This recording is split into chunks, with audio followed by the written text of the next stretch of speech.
La petite fille, fille d'un concierge pauvre, a regardé le millionnaire dans les yeux et lui a demandé doucement « Tu veux être ma maman pendant une journée ?» Et ces mots innocents ont figé toute la pièce. Avant de commencer, créons une vague de positivité. Commentez en un mot qui décrit comment vous vous sentez aujourd'hui.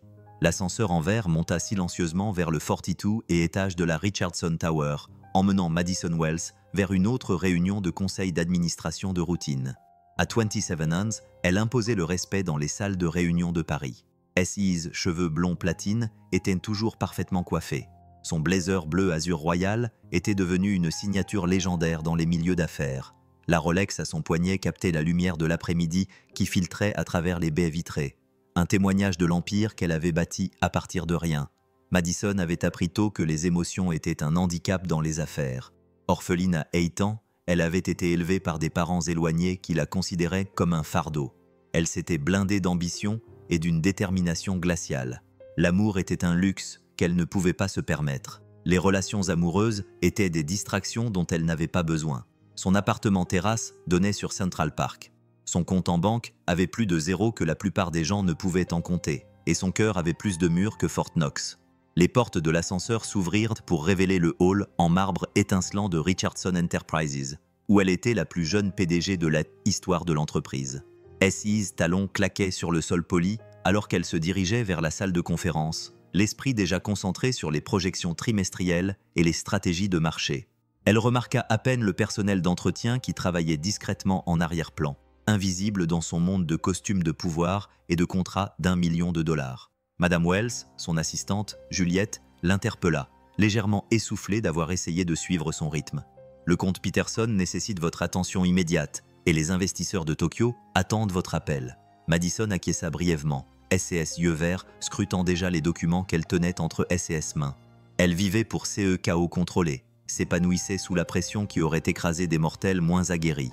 Chaque décision qu'elle prenait avait des répercussions sur des milliers d'employés, des millions de dollars, des secteurs entiers du marché. Le poids de la responsabilité reposait confortablement sur S&S épaules. Elle le portait depuis si longtemps qu'elle avait oublié CE que c'était que de ne pas avoir CE fardeau. Alors qu'elle tournait au coin pour se diriger vers son bureau, elle faillit entrer en collision avec un chariot d'entretien. L'homme qui le poussait s'écarta rapidement, s'excusant abondamment. « Désolé, madame, je suis vraiment désolé. Je ne vous avais pas vu. Regardez où vous allez, » répondit Madison d'un ton sec, sans prendre la peine de le regarder. Les gens comme lui faisaient partie de l'infrastructure du bâtiment, aussi insignifiant que la musique d'ascenseur ou le système de climatisation. Elle avait des préoccupations plus importantes que les concierges incapables de se repérer correctement dans les couloirs. Mais alors, une petite voix s'éleva derrière le chariot, claire et assurée malgré son jeune âge. « Papa dit qu'il faut toujours regarder les gens dans les yeux quand on leur parle. » Madison se figea. Elle se retourna lentement et se retrouva face à une petite fille aux grands yeux marrons et aux boucles auburn emmêlées qui s'échappaient d'une queue de cheval légèrement de travers. L'enfant ne devait pas avoir plus de 7 ans. Elle portait une robe rose délavée qui avait connu des jours meilleurs et serrait contre sa poitrine un lapin en peluche usé. Elle leva les yeux vers Madison sans aucune trace de peur ou d'intimidation, comme si les PDG et les fillettes de 7 ans se rencontraient tous les jours sur un pied d'égalité. « Ama, chérie, ne dérange pas la gentille dame, » dit l'agent d'entretien, le visage rouge de honte. Madison le regarda pour la première fois. La trentaine, des yeux bienveillants, des mains usées par le travail qui témoignaient d'un labeur honnête. Son badge indiquait « David Laurent ». « Je ne la dérange pas, papa. Je lui apprends les bonnes manières. » La voix d'Emma reflétait la certitude absolue que seuls les enfants possèdent. « Mon professeur dit que les bonnes manières sont importantes pour tout le monde, même pour les adultes. » Malgré elle, Madison sentit son irritation habituelle s'estomper. Il y avait quelque chose de désarmant chez cette petite personne qui osait la corriger. « Votre fille est très directe. » David était de plus en plus gêné. « Emma, on en a déjà parlé. Parfois, les adultes sont très occupés. Et tu es trop occupée pour être polie ?» Emma l'interrompit en penchant la tête d'une manière qui la faisait ressembler à un oiseau curieux. « Parce que papa est occupé lui aussi, mais il est toujours poli. » Madison regarda l'enfant, complètement déstabilisé. Dans son monde, les gens la respectaient, étaient d'accord avec elle, lui disaient CE qu'elle voulait entendre. Cette petite philosophe vêtue d'une robe froissée la traitait comme n'importe quel autre adulte qui avait besoin d'une leçon de courtoisie élémentaire. C'était à la fois rafraîchissant et terrifiant. « Emma, ça suffit, » dit David d'un ton ferme mais doux. « MLL Wells a un travail important à faire. » « Quel genre de travail ?» demanda Emma, sa curiosité apparemment sans limite. Je dirige cette entreprise, s'entendit dire Madison, sans trop savoir pourquoi elle répondait aux questions d'une enfant de 7 ans. Oh, comme quand je suis chargée de nourrir Monsieur Whiskers. Emma brandit son lapin en peluche. Il est très important pour moi, cligna des yeux Madison. Cette enfant venait-elle de comparer la direction d'une entreprise multimilliardaire à s'occuper d'un animal en peluche? La comparaison aurait dû l'offenser, mais au lieu de ça, elle se surprit à lutter contre l'envie de sourire. À quand remonter la dernière fois où quelqu'un l'avait fait sourire sincèrement? Quelque chose comme ça, se surprit Madison à dire. Emma l'étudia de S&S grands yeux bruns, comme si elle pouvait voir à travers les vêtements de marque et l'armure professionnelle pour atteindre quelque chose de plus profond. Tu sembles seule. Ces mots frappèrent Madison comme un coup physique. Elle fit un pas en arrière, son sang-froid professionnel finissant par se fissurer. Cet enfant, la fille d'un inconnu, venait d'exprimer à haute voix quelque chose que Madison avait passé des années à nier, même à elle-même. Comment une fille de 7 ans pouvait-elle voir CE que des associés chevronnés avaient complètement manqué? Emma, David fit un geste pour éloigner sa fille. « Je suis vraiment désolé, MLL Wells. Elle ne comprend pas. »« Non, ça va », Madison réussit à dire, même si rien dans cette rencontre ne lui semblait aller. Elle se sentait exposée, vulnérable, comme si cette petite fille avait en quelque sorte radiographié son âme et l'avait trouvée insuffisante. Emma n'avait pas fini. Elle s'approcha de Madison, ignorant complètement les tentatives de son père pour créer une distance. « Tu voudrais venir dîner avec nous un de ces jours? Papa fait de très bons spaghettis et je pourrais te montrer mes dessins. La semaine dernière, j'ai dessiné une princesse qui te ressemble. » Madison eut le souffle coupé. À quand remonter la dernière fois où quelqu'un l'avait invité quelque part sans que CE soit pour le boulot? À quand remonter la dernière fois où quelqu'un avait voulu sa compagnie juste pour le plaisir de l'avoir à ses côtés? L'invitation était si simple, si sincère, qu'elle eut presque les larmes aux yeux. « Emma, Madame Wells est beaucoup trop occupée, » commença David. En fait, Madison l'interrompit, se surprenant elle-même. « Qu'est-ce que tu avais en tête ?» Le visage d'Emma s'illumina comme un matin de Noël. « Demain, samedi, papa ne travaille pas et je n'ai pas école. On pourrait déjeuner à la place si le dîner est trop tard. Je reste debout jusqu'à 20h30, mais les adultes se couchent parfois plus tôt. » Madison sentit quelque chose se fendre dans sa poitrine. Pas se briser, mais s'ouvrir. « Le déjeuner, ça me semble possible. » David avait l'air choqué. « Madame Wells, vous n'êtes pas obligée. »« Je sais que je ne suis pas obligée, » dit Madison doucement, toujours en regardant Emma. « Mais peut-être que j'en ai envie. » Emma frappa dans ses mains, surprenant Monsieur Whiskers. « Vraiment? Vous viendrez manger avec nous? Si votre père est d'accord. » David hésita, clairement dépassé par les événements. « Si vous êtes sûr, on vit assez simplement, rien d'extraordinaire. »« L'extraordinaire est surestimé, » dit Madison, même si elle n'était pas encore tout à fait sûre d'y croire. Emma sautillait sur place. « Ça va être le meilleur samedi de ma vie.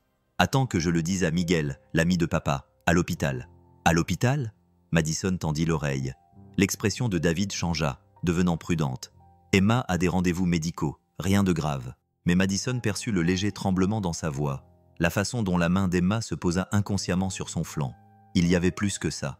Des ombres se cachaient derrière le sourire radieux de la petite fille et l'instinct protecteur de son père. « Bon, » dit Madison avec précaution, « je suppose que je devrais te laisser retourner au boulot. »« En fait, » dit Emma en fouillant dans un petit sac à dos que Madison n'avait pas remarqué auparavant. « J'ai fait ça pour vous, » dit-elle en sortant un dessin.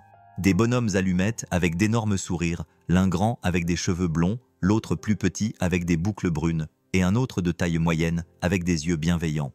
C'est Yumi et papa qui passent la meilleure journée de leur vie. Madison prit le papier avec des mains qui tremblaient légèrement. Personne ne lui avait offert de dessin depuis.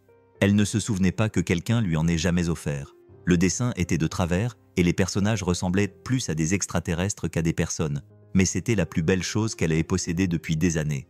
« Merci Emma, c'est très spécial, » dit Emma, rayonnante. « Je savais que tu n'étais pas vraiment méchante. Les gens méchants n'ont pas de beaux yeux comme les tiens. » Alors que Madison s'éloignait vers son bureau, le dessin d'Emma serré dans ses mains, elle ne pouvait pas se défaire du sentiment que tout dans son monde soigneusement contrôlé venait de changer. L'invitation innocente d'une fille de 7 ans avait brisé quelque chose qu'elle croyait scellé à jamais. Mais alors qu'elle jetait un dernier regard en arrière, elle vit David soulever Emma sur sa hanche, et le visage de la petite fille se crispait soudainement de douleur, qu'elle tenta de cacher. Ce qui n'allait pas chez Emma Laurent était sans aucun doute plus grave que son père ne voulait l'admettre. Madison Wells avait bâti un empire en sachant lire les gens, en remarquant des détails qui échappaient aux autres. Et tout son instinct lui disait que le déjeuner du lendemain allait changer bien plus que S&S Projet pour le week-end. Le samedi matin, Madison se retrouva à fixer son dressing avec la même intensité qu'elle réservait habituellement aux prises de contrôle hostiles. Que fallait-il porter pour déjeuner avec un concierge et sa fille de 7 ans?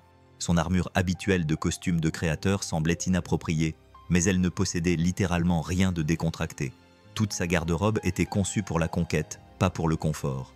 Après 20 minutes de débat interne, elle opta pour un jean foncé, le plus cher que l'argent pouvait acheter, mais un jean quand même, et un pull en cachemire crème. Elle se surprit à se maquiller avec un soin inhabituel, puis s'arrêta, agacée par son propre comportement. Il s'agissait d'un déjeuner avec des employés, pas d'un rendez-vous galant. Pourtant, elle se surprit à choisir son parfum préféré, celui qui coûtait plus cher à l'once que CE que la plupart des gens gagnaient en une journée. L'adresse que David lui avait donnée menait à un modeste immeuble du Queens, à 1000 lieues de son penthouse parisien. Le chauffeur de Madison semblait incertain lorsqu'ils se sont arrêtés devant la façade en briques patinées, mais elle l'a congédié avant qu'il ne puisse faire de commentaires. Certains voyages exigeaient de l'indépendance. Le couloir sentait les épices et les produits d'entretien. Les bruits des routines du samedi matin résonnaient derrière les différentes portes. Des enfants riaient. Des programmes télévisés en plusieurs langues. Le chaos confortable de la vie réelle. Madison monta 3 étages. S6 talons de créateur cliquetaient sur le linoléum usé. Elle se sentait de plus en plus déplacée à chaque marche. Lorsqu'elle frappa à la porte de l'appartement 3B, celle-ci s'ouvrit immédiatement, comme si Emma l'attendait juste derrière. « Tu es venue ». Emma se précipita vers elle pour lui faire une accolade, mais s'arrêta net lorsqu'elle vit les vêtements parfaitement repassés de Madison. « Oh, tu es vraiment chic. Je suis censée faire une révérence ou quoi ?» Emma. David apparut derrière sa fille, l'air mortifié. « De quoi avions-nous parlé? Que les gens riches ont parfois des règles différentes, » récita Emma consciencieusement. « Mais j'ai oublié de demander quelles étaient ces règles. » Madison se retrouva accroupie à la hauteur des yeux d'Emma, qu'elle n'avait jamais fait avec un enfant auparavant. La règle, c'est que tu dois toujours rester toi-même. Je t'aime exactement comme tu es. Le sourire d'Emma aurait pu alimenter la moitié du Queens en électricité. Vraiment, même quand je pose trop de questions, surtout dans ces cas-là. David observait cet échange avec une surprise évidente. « Entre, s'il te plaît. Désolé pour le désordre. » Emma était trop excitée pour nettoyer correctement. L'appartement était petit mais impeccable, décoré des œuvres d'art et des photos d'Emma qui témoignaient de l'amour d'un père. Les meubles étaient d'occasion mais bien entretenus. Tout était disposé de manière à optimiser l'espace limité. Madison remarqua immédiatement à quel point cet endroit était différent de son penthouse stérile. Il était plein de chaleur et de personnalité. « J'ai fait des sets de table », annonça Emma en montrant fièrement du papier décoré de fleurs au crayon. « Le violet est pour toi, car le violet est une couleur royale, et papa dit que tu es comme une reine des affaires. Il a dit ça, n'est-ce pas ?» Madison jeta un coup d'œil à David, qui rougissait à nouveau. « Emma a une imagination très fertile, » dit-il rapidement. « J'ai aussi mis la table avec notre plus belle vaisselle, » continua Emma en conduisant Madison vers un petit coin repas où des assiettes dépareillées avaient été disposées avec un soin évident. Papa voulait utiliser des assiettes en papier, mais j'ai dit que les reines ne mangent pas dans des assiettes en papier. Madison sentit sa gorge se serrer. Cette enfant s'était donné tant de mal. Elle avait réfléchi avec tant d'attention pour qu'elle se sente spéciale. À quand remonter la dernière fois où quelqu'un avait fait autant d'efforts pour elle? C'est magnifique, Emma. Merci. Le déjeuner était composé d'une soupe minestrone maison et de sandwichs au fromage fondu. Des plats simples et réconfortants que Madison n'avait pas mangés depuis des années. Elle se surprit à savourer chaque bouchée, non pas parce que la nourriture était extraordinaire, mais parce qu'elle avait été préparée avec amour. Emma bavarda sans arrêt pendant tout le repas, racontant des anecdotes sur l'école, SS amis, SS dessin, SS rêve de devenir vétérinaire ou princesse. Comme ces deux métiers impliquaient de prendre soin des autres, David contribua moins à la conversation, mais regarda sa fille avec une admiration évidente. Madison a commencé à reconstituer leur histoire à partir de commentaires anodins et d'observations attentives. David était clairement instruit. Son vocabulaire et SES références suggéraient qu'il avait fait des études supérieures, voire plus, mais les circonstances l'avaient conduit à faire un boulot d'entretien, qu'il avait accepté avec dignité plutôt qu'avec amertume. « Papa travaillait dans l'informatique », dit Emma fièrement. « Mais ensuite, je suis tombée malade et il a dû trouver un boulot avec une meilleure assurance. » Emma, David l'avertit gentiment. « Quoi? C'est vrai. » Emma se tourna vers Madison. « J'ai une maladie qui s'appelle une insuffisance rénale chronique. Ça a l'air effrayant, mais ça veut juste dire que mes reins ne fonctionnent pas aussi bien que ceux des autres. Papa dit que je suis courageuse, mais je ne me sens pas courageuse. Je me sens juste fatiguée parfois. » La cuillère à soupe de Madison s'est figée à mi-chemin de sa bouche. Une maladie rénale chronique chez une enfant de 7 ans. Son esprit s'est immédiatement mis à calculer les coûts du traitement, les limites de l'assurance, l'impact financier dévastateur sur un père célibataire travaillant pour un salaire de nettoyage. Pas étonnant que David ait sacrifié sa carrière. Pas étonnant qu'il ait l'air perpétuellement épuisé malgré S&S sourire bienveillant. Les médecins disent que je pourrais avoir besoin d'une greffe un jour. Emma continua sur le ton neutre que les enfants utilisent pour parler de choses qui brisent le cœur des adultes. Mais papa dit qu'on verra le moment venu. Pour l'instant, je prends des médicaments et je vois le docteur Peterson tous les mois et je me sens plutôt bien. Madison posa sa cuillère avec précaution. Le docteur Peterson à Mount Sinai Hospital. Tu le connais? Emma écarquilla les yeux. Madison le connaissait bien. Le service de néphrologie pédiatrique du Mount Sinai Hospital était l'un des meilleurs du pays, mais aussi l'un des plus chers. Même avec une assurance, les coûts seraient exorbitants pour le salaire d'un agent d'entretien. Il est censé être très bon, dit Madison avec précaution. Il l'est. Il a des photos de chiots dans son bureau et il demande toujours des nouvelles de Monsieur Whiskers. Emma brandit son lapin en peluche. Le docteur Peterson dit « Monsieur Whiskers est probablement mon meilleur remède, car il me rend heureuse. » David observait Madison attentivement, visiblement inquiet de la façon dont elle assimilait cette information. Le pronostic d'Emma est en fait assez bon. Avec une prise en charge adéquate, de nombreux enfants atteints de sa maladie mènent une vie tout à fait normale. Mais Madison comprit CE qu'il ne disait pas. Le mot « cher » flottait, inexprimé entre eux. Une vie normale qui coûte une fortune à maintenir. Après le déjeuner, Emma a insisté pour faire visiter leur appartement à Madison. La chambre de l'enfant était un paradis de créativité, avec des dessins recouvrant toutes les surfaces disponibles, des livres empilés partout et un petit bureau où Emma passait manifestement des heures à créer SS chefs-d'œuvre artistiques. « C'est ma boîte à trésors », a dit Emma en sortant une boîte à chaussures recouverte d'autocollants scintillants. À l'intérieur, il y avait des photos, quelques petits jouets et une lettre écrite avec soin par une enfant de 7 ans. « Tu veux voir ma lettre à Dieu ?» Avant que Madison n'ait le temps de répondre, Emma a déplié le papier et a commencé à lire. « Cher Dieu, merci pour mon papa qui prend si bien soin de moi. S'il te plaît, aide-le à ne pas trop s'inquiéter pour l'argent de mes visites chez le médecin. Et si CE n'est pas trop te demander, pourrais-tu peut-être m'envoyer une maman? Je sais que papa dit que ma maman biologique est partie au ciel quand j'étais petite, mais peut-être que tu en as une autre qui a besoin d'une petite fille à aimer. Je promets que je serai très sage. Je t'aime, Emma. PS.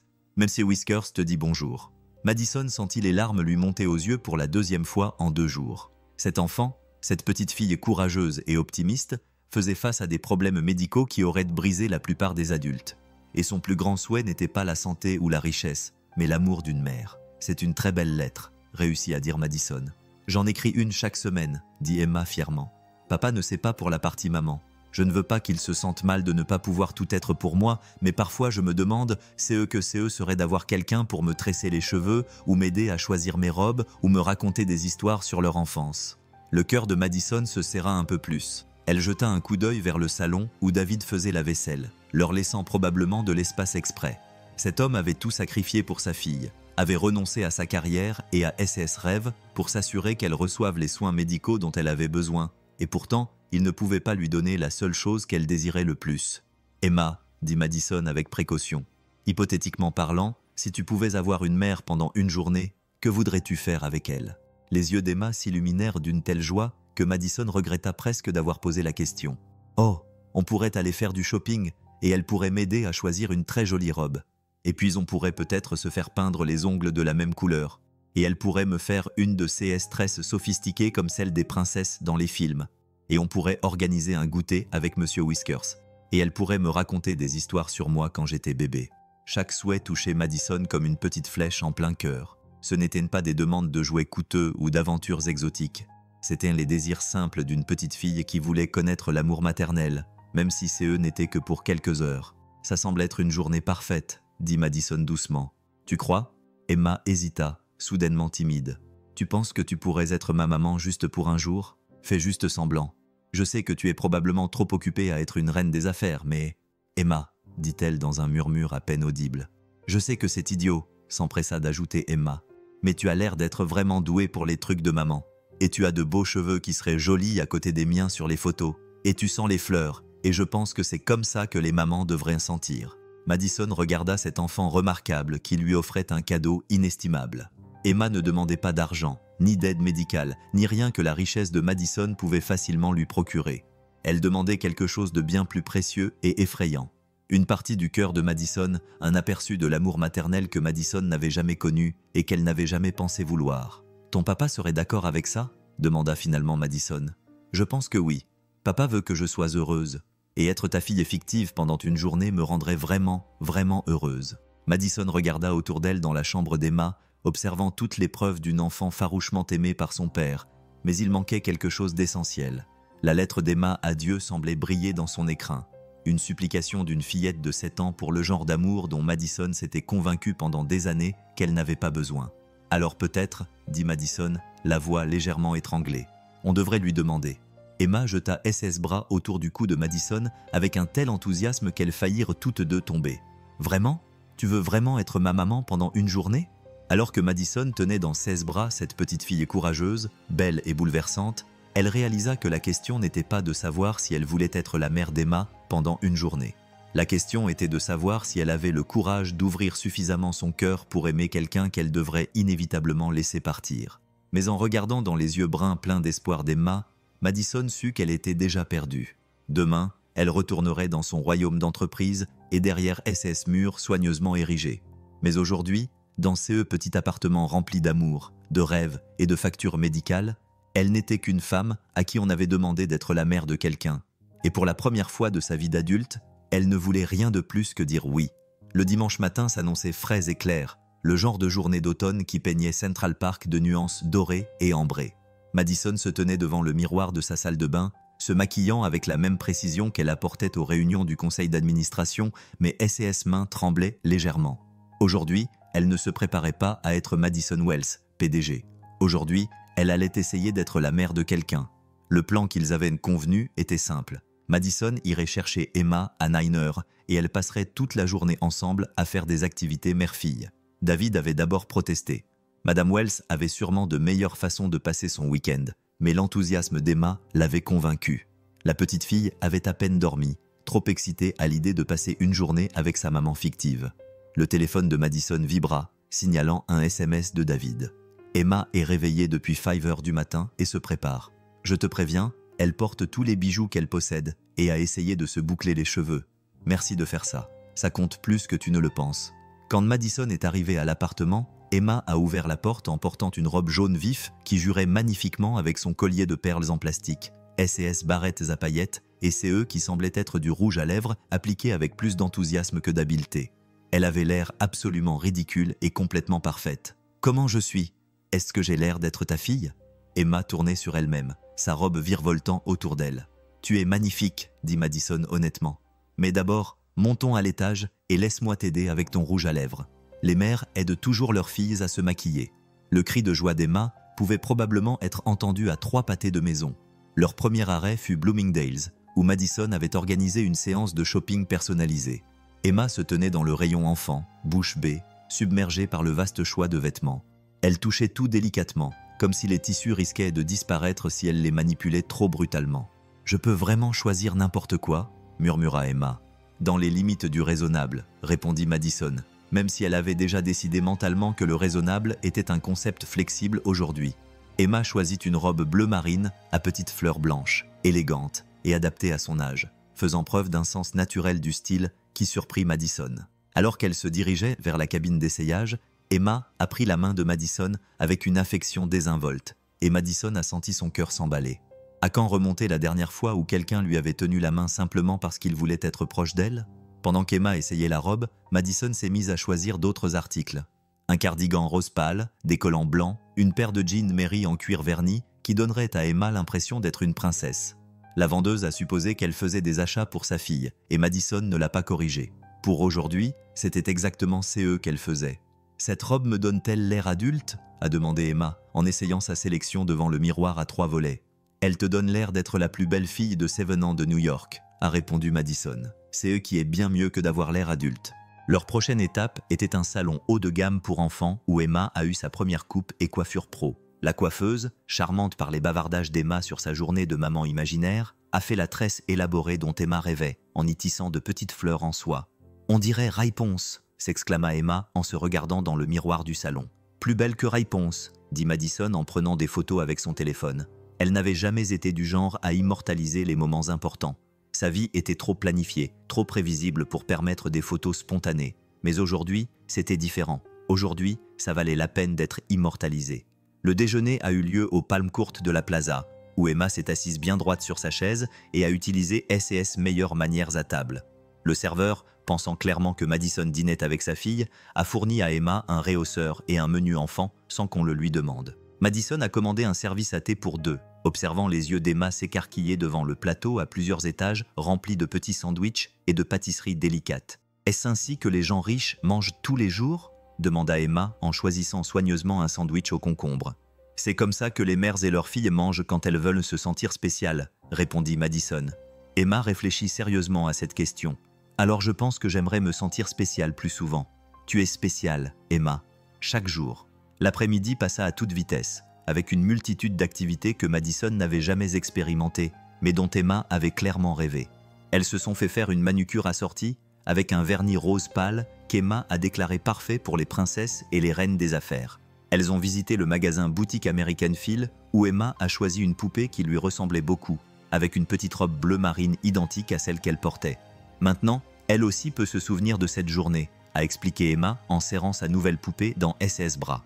Chez Tiffany & Co, Madison a fait un truc complètement impulsif. Elle a acheté à Emma un simple bracelet en argent gravé de la date et des mots « Pour ma courageuse petite fille ». Emma a regardé la célèbre boîte bleue avec une telle révérence que Madison a failli pleurer dans le magasin. C'est vraiment à moi pour toujours et à jamais. Alors que l'après-midi laissait place au début de soirée, elles se sont retrouvées à Central Park, assises sur un banc à nourrir les canards, tandis qu'Emma bavardait de tout et de rien. La petite fille avait peint Madison dans chaque souvenir de la journée où ma maman fictive et moi sommes allés faire du shopping. Et ma maman fictive dit que je suis belle. Et ma maman fictive m'a acheté un bracelet dans une bijouterie chic. Emma, dit Madison avec précaution, tu sais que je ne suis pas vraiment ta mère, n'est-ce pas? C'est juste un jeu, juste pour aujourd'hui. L'expression d'Emma devint sérieuse. Plus adulte qu'une enfant de 7 ans ne devrait l'être.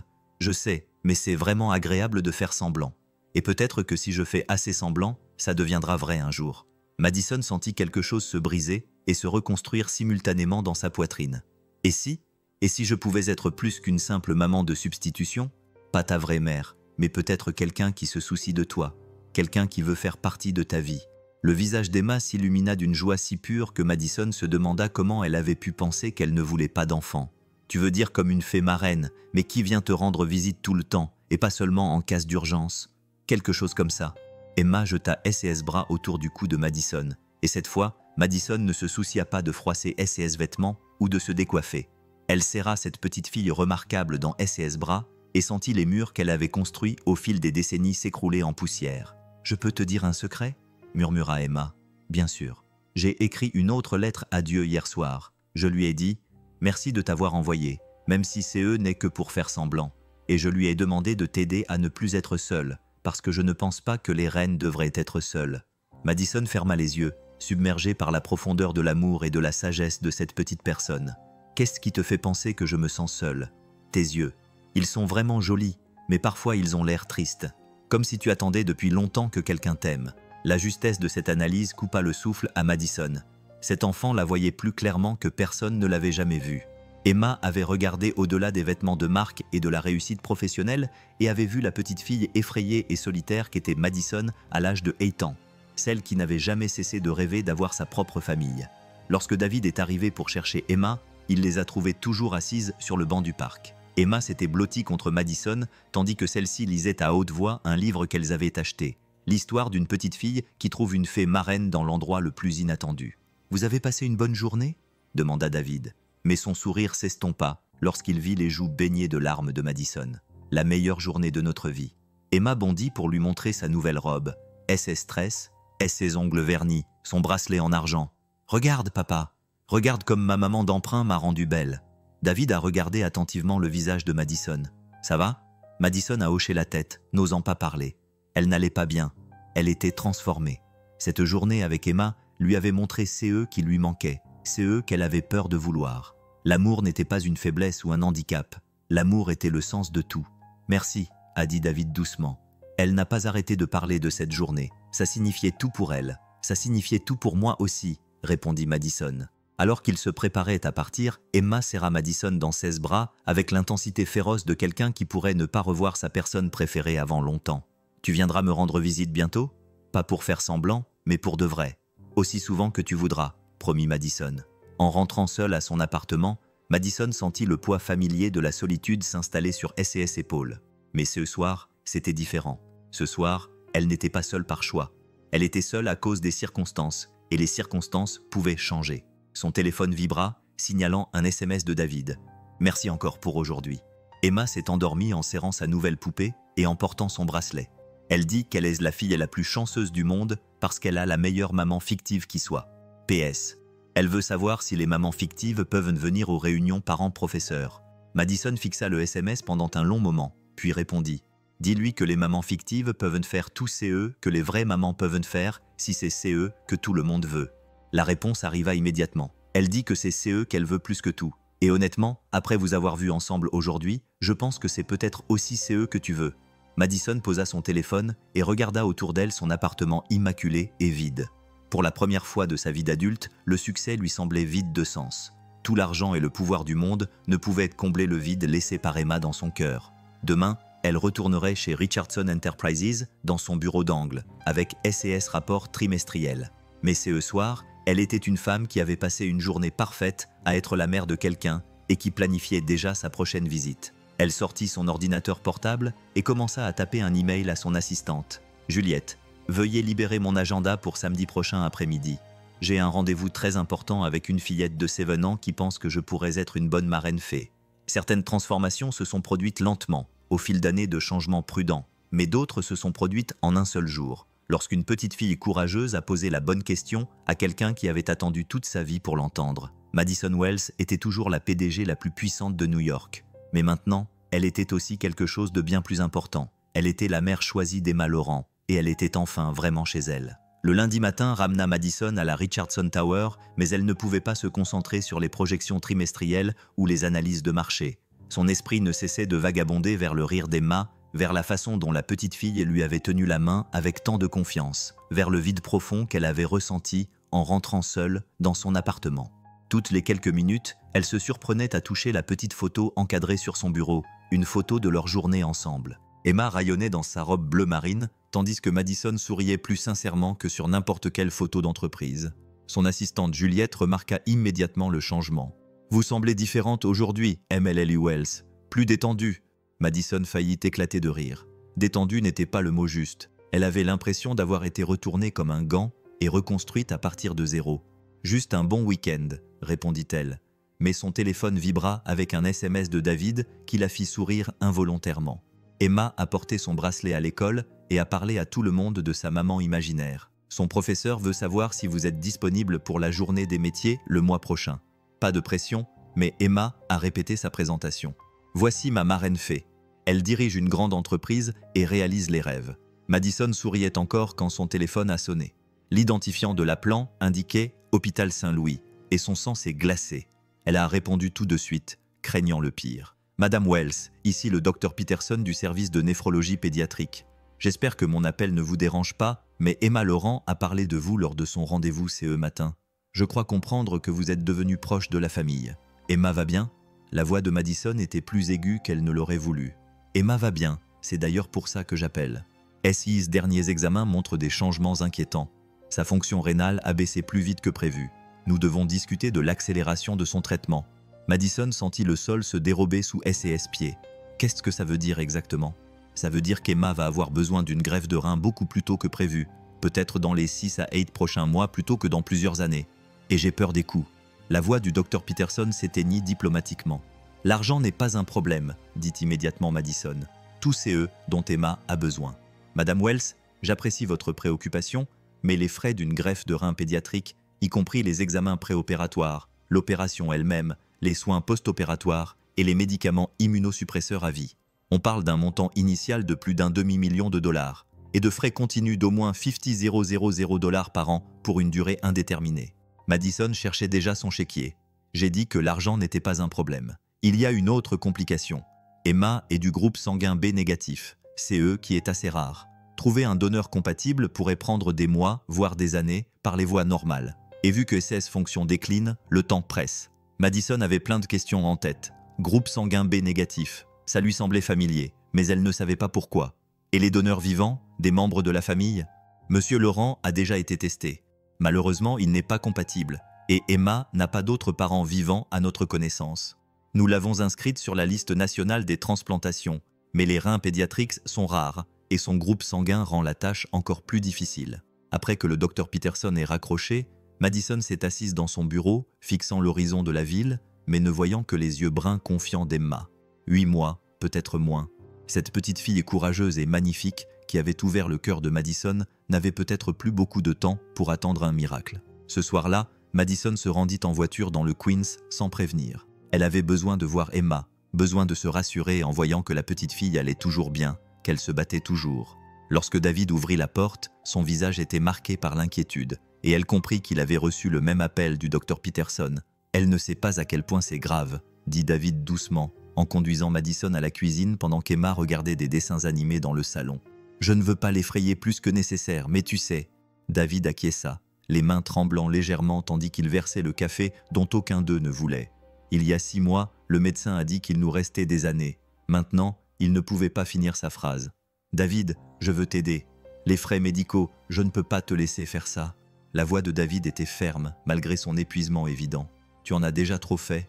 La journée que tu as passée avec Emma, la façon dont tu l'as fait se sentir spéciale, c'est déjà plus que c'est eux qu'on pouvait espérer. Tu n'as rien demandé. C'est moi qui t'ai proposé ça, et je te le propose à nouveau. » Madison se pencha en avant, la voix intense. « Emma est en train de mourir, David. Ses reins sont défaillants et elle a besoin d'une greffe qui coûte plus cher que CE que tu gagneras en 10 ans.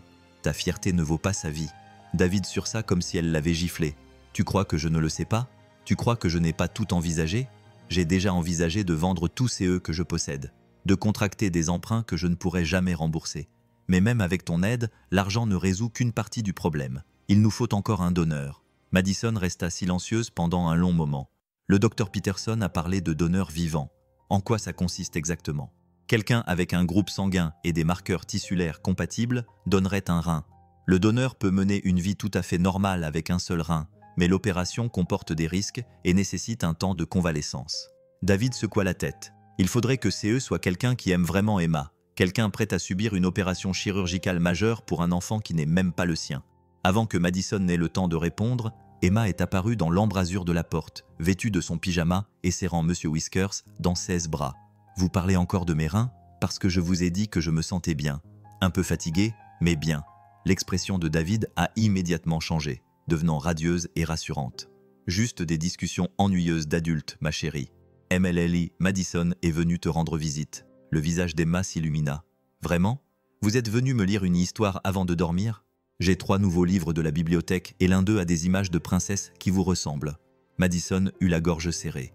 Cette enfant faisait face à une maladie mortelle avec le même optimisme qu'elle apportait à tout le reste. « J'adorerais te lire une histoire. » Alors qu'elle s'installait dans la chambre d'Emma, la petite fille se blottit contre Madison avec une confiance totale. Madison lut à haute voix l'histoire de princesses courageuses et de royaumes magiques, mais son esprit était ailleurs, calculant les délais et les possibilités. « Madame Madison », la voix endormie d'Emma interrompit ses pensées. « Je peux te poser une question un peu sérieuse? » « Bien sûr, ma chérie. Tu penses que Dieu fait parfois des erreurs, comme quand il donne à des petits-enfants des reins malades au lieu de reins en bonne santé ?» Madison sentit les larmes lui monter aux yeux. « Je pense que parfois, Dieu donne les défis les plus difficiles aux personnes les plus fortes, car il sait qu'elles peuvent les relever. Et toi, Emma Laurent, tu es la personne la plus forte que je connaisse. » Emma réfléchit sérieusement à cette remarque. « Alors peut-être que mes reins malades ne sont pas une erreur. Peut-être qu'ils sont censés m'apprendre quelque chose d'important. À ton avis, qu'est-ce qu'ils t'apprennent? Que l'amour est plus important que la santé. Parce que papa m'aime tellement qu'il ferait n'importe quoi pour prendre soin de moi. Et toi, tu m'aimes assez pour être ma maman de substitution, même si on vient juste de se rencontrer. Et le docteur Peterson m'aime assez pour travailler très dur afin que je guérisse. Peut-être que les reins malades sont juste la façon dont Dieu me montre tout l'amour que j'ai. » Madison a dû s'excuser pour aller pleurer dans la salle de bain. Quand elle est revenue, Emma dormait, mais elle avait laissé un nouveau dessin sur sa table de chevet. Une image de 3 bonhommes allumettes se tenant la main sous un arc-en-ciel, avec une légende. « Ma famille, papa, moi et ma marraine fée. » Dans le salon, David attendait avec une tasse de thé et un dossier rempli de documents médicaux.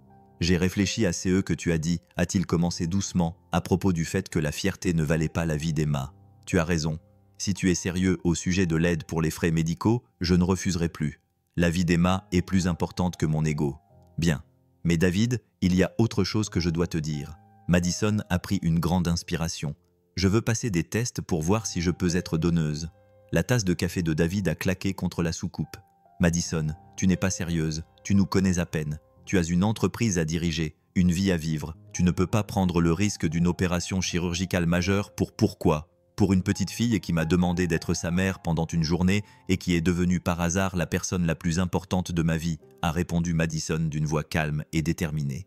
David, j'ai passé 27 ans à ériger des murs autour de mon cœur, convaincu que s'attacher aux gens était une faiblesse. Emma a abattu ces murs en un après-midi. Elle m'a donné quelque chose dont je ne savais même pas que je manquais. Mais les risques sont minimes pour un donneur adulte en bonne santé. J'ai déjà fait des recherches. L'opération est laparoscopique. La convalescence dure généralement 6 semaines et vivre avec un seul rein n'a pas d'impact significatif sur la qualité de vie. Madison se pencha vers l'avant, attentive. J'ai le groupe sanguin B négatif, David. Le même qu'Emma. David la regarda, sous le choc. Comment connais-tu le groupe sanguin d'Emma? Le docteur Peterson me l'a dit ce matin. Le B négatif est rare, moins de 2% de la population. Quelles sont les chances qu'Emma rencontre par hasard quelqu'un qui a exactement le même groupe sanguin qu'elle et qui se soucie suffisamment d'elle pour l'aider? Mais Madison, même si vous êtes compatible au niveau du sang, il y a des tests de compatibilité tissulaire, des évaluations psychologiques, des mois de dépistage médical. Alors on commence demain. La voix de Madison reflétait la même détermination que celle dont elle faisait preuve lors des négociations d'entreprise. Je ne laisserai pas cette petite fille mourir parce que nous avons eu trop peur d'essayer. David resta silencieux pendant un long moment, les yeux fixés sur le dossier médical qu'il tenait entre ses mains. « Pourquoi ?» finit-il par demander. « Pourquoi feriez-vous ça pour nous ?»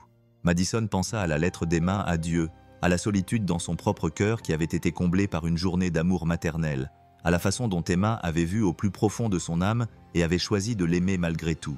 Parce qu'Emma avait demandé à Dieu de lui envoyer une mère qui avait besoin d'une petite fille à aimer. Et je pense que Dieu a peut-être répondu à nos 2 prières en même temps. Cette nuit-là, Madison était allongée dans sa chambre de l'appartement terrasse, les yeux fixés au plafond, l'esprit envahi par des projets et des possibilités. Demain, elle appellerait le Dr Peterson et commencerait le processus de sélection des donneurs. Elle mobiliserait SES Ressources pour s'assurer qu'Emma ait accès aux meilleurs soins possibles. Elle ferait tout ce qu'il fallait pour sauver la petite fille qui l'avait sauvée.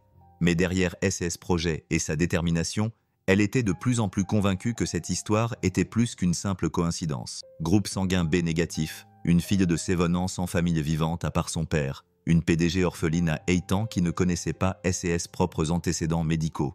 Madison a attrapé son téléphone et a fait défiler SES Contact jusqu'à trouver le détective privé qu'elle engageait parfois pour des affaires professionnelles. Certaines questions nécessitaient des réponses, et si elle devait devenir la donneuse d'Emma et peut-être son ange gardien, elle avait besoin de tout savoir. Le message qu'elle envoya était bref. Besoin d'une vérification complète des antécédents d'Emma Laurent, née il y a 7 ans à New York. J'ai aussi besoin que mes propres dossiers d'adoption soient rendus publics. Priorité urgente. L'argent n'est pas un problème. Alors qu'elle s'endormait, Madison ne pouvait se défaire de l'impression que le lendemain apporterait des révélations qui changeraient tout. Emma l'avait déjà transformée, la faisant passer du statut de PDG solitaire à celui de personne capable d'aimer et de se sacrifier. Mais peut-être que leur lien était plus profond qu'elles ne le pensaient toutes les deux. Peut-être que certaines familles ne se construisaient pas par le sang ou le mariage, mais par les voies mystérieuses qui permettaient aux cœurs brisés de retrouver leur intégrité. Et peut-être que la petite fille qui avait demandé une mère de substitution pour une journée était sur le point de découvrir que les meilleurs contes de fées étaient ceux qui se révélaient vrais. L'appel est arrivé à 6h47 un mardi matin, 3 semaines après que Madison ait commencé le processus de sélection des donneurs. Elle était de toute façon réveillée depuis heures, incapable de dormir, alors que l'état d'Emma continuait de se détériorer. La petite fille était désormais sous dialyse 3 fois par semaine, son énergie s'amenuisant malgré sa bonne humeur déterminée. Madame Wells, ici l'inspectrice Sarah Chen de la police de New York. Je crois comprendre que vous avez engagé l'enquêteur Marcus Rodriguez pour examiner certains dossiers d'adoption. Madison sentit son sang se glacer. Y a-t-il un problème ? Je crains que M. Rodriguez ait été impliqué dans un accident de voiture hier soir. Son état est stable, mais avant de perdre connaissance, il nous a demandé de vous contacter immédiatement. Il a dit que ce qu'il avait découvert était urgent et allait changer votre vie. SS dossiers de recherche sont conservés comme preuve, mais il a spécifiquement demandé que nous vous communiquions SES conclusions préliminaires. Madison était déjà en train de chercher SES vêtements. Je serai là dans 30 minutes. Au commissariat, l'inspecteur Chen conduisit Madison dans une petite salle de conférence où un épais dossier en papier Kraft attendait sur la table. Monsieur Rodriguez était très minutieux.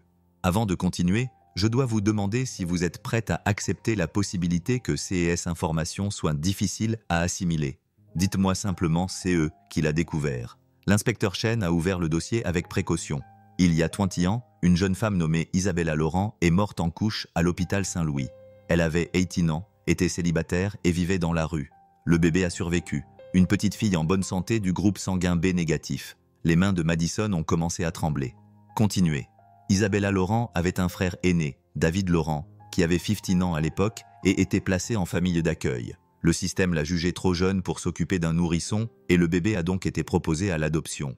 L'inspecteur Chen a sorti un certificat de naissance. La famille adoptive était celle de Richard et Patricia Wells de Paris. La pièce semblait pencher sur le côté. Madison a fixé le document, voyant son propre nom dans un contexte différent. La petite fille Laurent, rebaptisée Madison Elizabeth Wells. Il y a plus. L'inspecteur Chen continua doucement. Vos parents biologiques étaient David Laurent et Isabella Laurent, mais ils n'étaient pas mariés. Ils étaient frères et sœurs. Isabella était la sœur de David, pas sa petite amie. Quand elle est morte, David a passé des années à essayer d'obtenir votre garde, mais il a été jugé inapte en raison de son âge et de sa situation. Madison ne pouvait plus respirer. David est mon oncle. Votre oncle biologique? Oui. Et Emma? Le détective Chen fit une pause, laissant le temps à Madison d'assimiler CES informations. Emma est votre cousine germaine. David n'a jamais cessé de vous chercher, MLLE Wells. Monsieur Rodriguez a trouvé des documents montrant que David avait spécifiquement cherché un emploi à la Richardson Tower il y a 18 mois, après avoir appris par SES, relations dans les services sociaux, que la PDG pourrait être sa nièce disparue. Le monde s'écroula autour de Madison. Chaque instant du mois écoulé se rejoua dans son esprit avec un nouveau contexte dévastateur. L'attention particulière que David lui avait portée lorsqu'elle avait mentionné son groupe sanguin, sa réticence à accepter son aide, la façon dont il l'avait observé avec Emma, comme s'il voyait quelque chose qu'il espérait mais n'avait jamais imaginé. David est-il au courant? Sait-il qui je suis? Le détective Chen acquiesça tristement. D'après les notes de Monsieur Rodriguez, David vous a immédiatement reconnu. La ressemblance avec votre mère, Isabella, est apparemment assez forte, mais il avait peur de vous le dire. Peur que vous pensiez qu'il vous manipulait ou qu'il essayait d'utiliser votre fortune pour aider Emma. Madison repensa à la prière d'Emma, sa lettre à Dieu dans laquelle elle demandait une mère. L'enfant avait prié pour avoir une famille alors que le membre de sa famille se tenait juste devant elle. Aucune des deux ne connaissait la vérité. Je dois les voir maintenant. Madame Wells, vous devez savoir que l'état d'Emma s'est considérablement aggravé. Elle a été admise à Mount Sinai Hospital tôt ce matin. Madison a couru du commissariat à sa voiture, l'esprit tourmenté par toute CS révélation. Elle était la cousine d'Emma. David était son oncle, le frère de la mère qu'elle n'avait jamais connue. La petite fille qui lui avait demandé de faire semblant d'être sa maman était en fait sa famille, son sang, sa responsabilité d'une manière qu'elle n'aurait jamais imaginée. À Mount Sinai Hospital, elle trouva David dans la salle d'attente de l'unité de soins intensifs pédiatriques, la tête entre les mains. Lorsqu'il leva les yeux et la vit, son expression se décomposa sous le poids de la culpabilité, du soulagement et d'un espoir désespéré. « Madison, je sais, dit-elle simplement. Je sais tout. » Les yeux de David se remplirent de larmes. « Je voulais te le dire dès le début, mais j'avais peur que tu penses que j'utilisais Emma pour mettre la main sur ton argent ou que tu te sentes manipulé.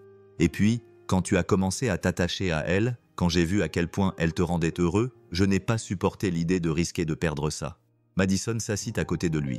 Cet homme qui était son oncle et qui avait passé des années à la chercher alors qu'elle vivait dans le luxe à quelques kilomètres de là. « Parle-moi de ma mère, parle-moi d'Isabella. » Le visage de David s'adoucit sous l'effet du souvenir et de la douleur. Elle était belle, Madison. Si belle et si jeune. Elle avait tes yeux, ta détermination. Quand nos parents sont morts dans un accident de voiture, nous avons tous les deux été placés en famille d'accueil, mais nous avons été séparés. Isabella n'avait que Fourtinant dans le système. Il l'a laissé tomber. Quand je l'ai retrouvée, elle était enceinte et vivait dans la rue. Qui était mon père? On ne l'a jamais su. Isabella ne voulait pas le dire. Mais ça m'était égal. Tu étais ma famille. Tu étais tous ces eux qui me restaient d'elle. La voix de David se brisa. Je t'ai tenu dans mes bras quand tu es née, Madison. J'ai été la première personne à te tenir dans mes bras et j'ai promis à Isabella avant sa mort que je prendrais toujours soin de toi. » Madison a senti que 27 ans de questions trouvaient enfin des réponses. « Mais tu n'as pas pu. J'avais 15 ans, j'étais sans domicile fixe, traumatisé par la perte d'Isabella. Les services sociaux ont dit que je n'étais pas apte à m'occuper de toi, et ils avaient peut-être raison. Mais je n'ai jamais cessé de t'aimer, je n'ai jamais cessé de te chercher. Quand j'ai appris que tu étais PDG de Richardson Enterprises, j'ai su que je devais essayer de me rapprocher suffisamment de toi pour m'assurer que tu allais bien et voir s'il y avait peut-être une chance pour que nous redevenions une famille. Et Emma, le sourire de David était larmoyant mais sincère. Emma est mon miracle. Sa mère est morte quand Emma avait 2 ans. Ma petite amie Sarah, que tu aurais adorée. Depuis, il n'y a plus qu'Emma et moi. Et quand Emma a commencé à dire qu'elle voulait une mère, quand elle t'a vu et a immédiatement ressenti ces liens, il a secoué la tête, émerveillé. Je pense qu'elle savait d'une manière ou d'une autre. Les enfants ont une intuition pour la famille. Une infirmière est apparue dans l'embrasure de la porte. « Monsieur Laurent, Emma demande à vous voir et elle a spécifiquement demandé la jolie dame qui sent les fleurs. » Madison et David se sont précipités dans la chambre d'Emma, où la petite fille était allongée, reliée à divers moniteurs, mais serrant toujours Monsieur Whiskers dans SS bras. Son visage s'est illuminé quand elle a vu Madison. « Ma marraine fée est venue. Je savais que tu viendrais. » La voix d'Emma était plus faible que d'habitude, mais son sourire était radieux. « Papa, tu lui as déjà dit le secret ?» David a eu l'air surpris. « Quel secret, ma chérie? Que c'est ma vraie famille. Je l'ai compris hier en regardant de vieilles photos. On a le même nez et la même façon d'incliner la tête quand on réfléchit.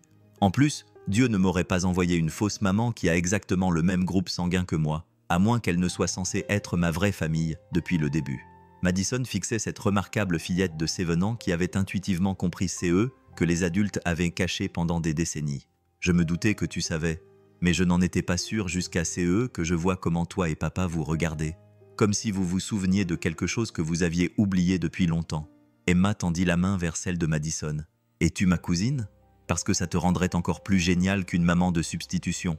Ça ferait de toi ma famille pour toujours. » Madison regarda David, cet oncle qui n'avait jamais cessé de la chercher. Puis Emma, cette petite fille courageuse qui se battait pour sa vie, tout en essayant de résoudre les problèmes de tout le monde. « Oui, ma chérie, je suis ta cousine. Ton papa est mon oncle. C'est eux qui fait de nous une famille. » Le sourire d'Emma aurait pu alimenter tout l'hôpital en énergie. Je le savais. J'avais dit à Dieu dans mes prières que s'il exauçait mon souhait d'avoir une maman, il devait rendre ce cadeau vraiment spécial. Et avoir une cousine qui peut aussi être comme une maman est vraiment un cadeau très spécial. Le docteur Peterson choisit ce moment pour entrer dans la pièce, l'air sérieux mais plein d'espoir. « J'ai des nouvelles concernant les tests de compatibilité des donneurs. » Madison s'est redressée, prête à affronter ce qui allait suivre. « Madison, votre compatibilité tissulaire avec Emma est remarquable, encore meilleure que celle que l'on observe généralement entre frères et sœurs. Combinée à votre groupe sanguin compatible, vous êtes une candidate idéale pour le don. » L'expression du docteur Peterson est devenue plus sérieuse, mais l'état d'Emma s'est détérioré plus rapidement que prévu. « Nous devons agir rapidement. »« À quel point ?» demanda David. « En quelques jours, pas en quelques semaines. Emma a besoin d'une greffe dans les 72 prochaines heures, sinon nous perdrons toute chance de la sauver. » Madison se leva, la voix ferme et assurée. « Alors nous le ferons demain. Quoi qu'il en coûte, aussi vite que nous devions agir, nous le ferons. » Emma serra la main de Madison. « As-tu peur ?» Madison regarda cette petite fille, sa cousine, sa famille, la pièce manquante de son cœur qu'elle ne savait pas qu'elle cherchait. « Non, ma chérie, je n'ai pas peur. Je suis exactement là où je dois être, en train de faire exactement ce que je suis censé faire. » Alors que l'équipe médicale commençait à se préparer pour une opération d'urgence, Madison réalisa que la prière d'Emma avait été exaucée d'une manière qu'aucun d'entre eux n'aurait pu imaginer.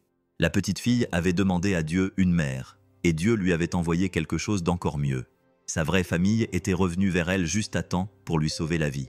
Certains miracles, pensa Madison, valèrent la peine d'attendre 27 ans pour les découvrir. 48 heures plus tard, Madison se réveilla dans un lit d'hôpital avec une cicatrice chirurgicale et le sentiment le plus profond d'accomplissement qu'elle ait jamais ressenti.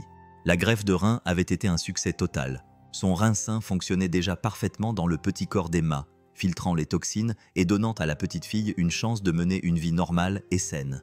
« Comment te sens-tu » demanda David depuis la chaise à côté de son lit. Son oncle, le mot lui semblait encore miraculeux, n'avait pratiquement pas quitté son chevet depuis l'opération, comme si je venais de donner la meilleure partie de moi-même à la personne qui en avait le plus besoin, dit Madison honnêtement. « Comment va Emma » Le sourire de David était une réponse suffisante, mais il répondit quand même. Parfaitement. Elle a déjà meilleure mine. Elle retrouve son énergie et elle demande quand sa sœur rénale se réveillera pour qu'elle puisse comparer leurs cicatrices de guerre.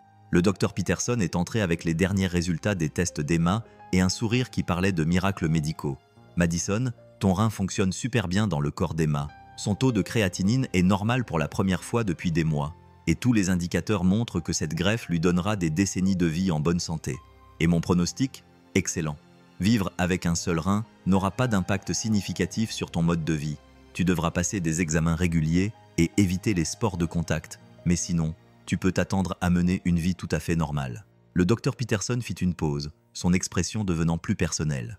En 30 ans de néphrologie pédiatrique, je n'ai jamais vu un donneur vivant aussi compatible que toi avec Emma. C'est presque comme si tu avais été biologiquement conçu pour lui sauver la vie.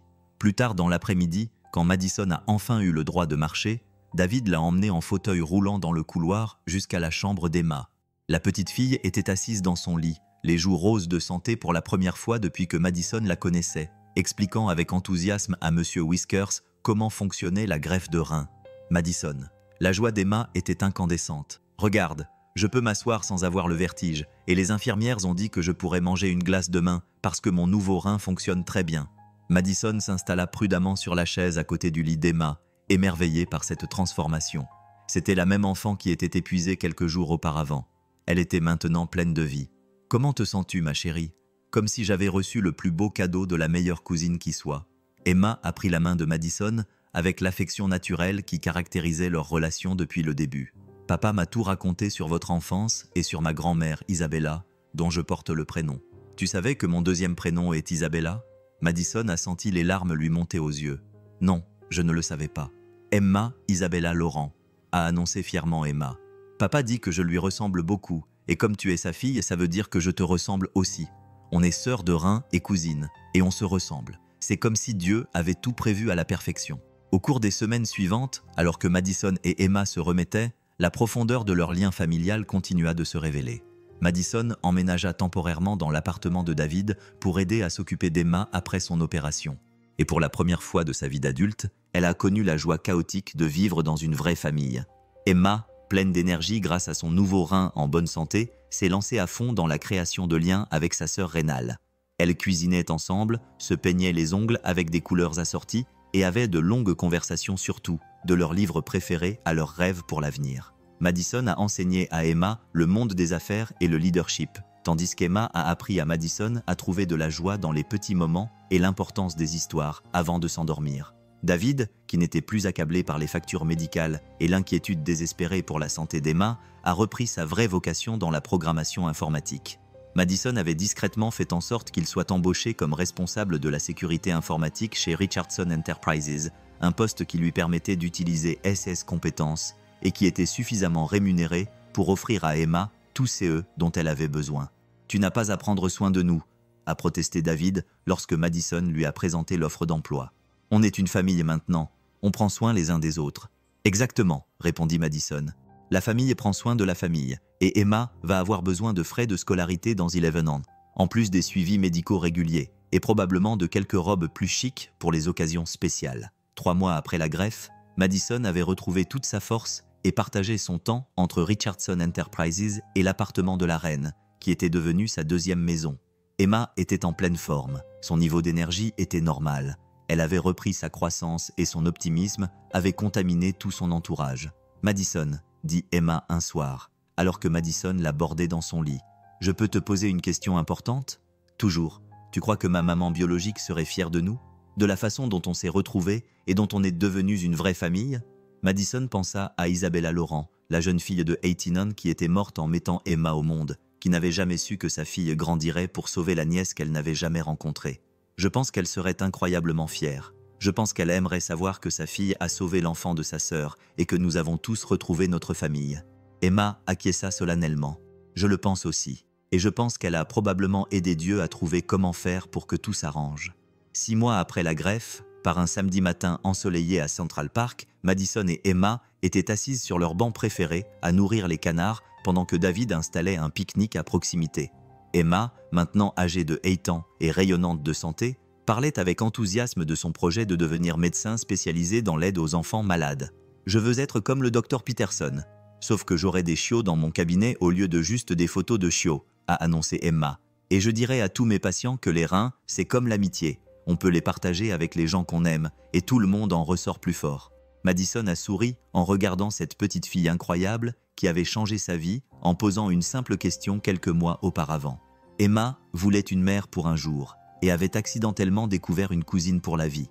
Elle avait prié pour avoir une famille et avait reçu quelque chose d'encore plus précieux, le rétablissement d'une famille qu'elle avait perdue. Emma Madison a dit « Tu te souviens quand tu m'as demandé pour la première fois d'être ta mère fictive pour un jour ? Bien sûr, c'était le plus beau jour de toute ma vie. Enfin, jusqu'à CE, qu'on découvre qu'on était vraiment de la même famille. Maintenant, chaque jour est le meilleur jour. » Madison a serré Emma contre elle, toujours étonnée de voir à quel point la petite fille s'intégrait parfaitement à S&S côté. « Ce que je ne t'ai jamais dit, c'est que tu m'as aussi donné quelque chose ce jour-là. Tu m'as donné une famille dont je ne savais pas qu'elle me manquait, et un amour dont je ne savais pas que j'avais besoin. » Emma la regarda avec 16 grands yeux marrons qui ressemblaient tellement à ceux d'Isabella, si pleins de sagesse pour quelqu'un d'aussi jeune. « C'est ça, la famille, non ? On se sauve mutuellement. » David les rejoignit sur le banc avec du café pour les adultes et un chocolat chaud pour Emma. « De quoi mes deux filles préférées discutent-elles si sérieusement ?